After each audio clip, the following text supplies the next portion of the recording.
2.000 peserta pawai obor mengelilingi kampung.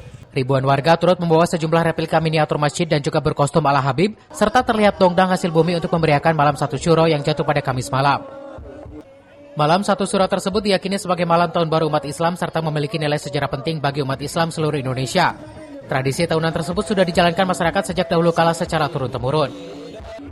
Selain menjaga nilai sejarah, pawai obor juga memiliki daya tarik tersendiri, bahkan memiliki nilai adat istiadat masyarakat Kabupaten Bogor. Di Kecamatan Uliang pada malam hari ini ada dua tempat. Yang pertama di Aula Kecamatan yang sudah dilaksanakan oleh Ketua Kecamatan, dan hari ini saya berkesempatan hadir di desa Cibadua. Alhamdulillah dengan antusias masyarakat yang begitu banyak, yang begitu membludak, sehingga saya merasa puas sekali dengan berbagai macam kegiatan. Antaranya ada dongdang, ada lomba pakaian, ada juga rias dongdang, serta yang lainnya.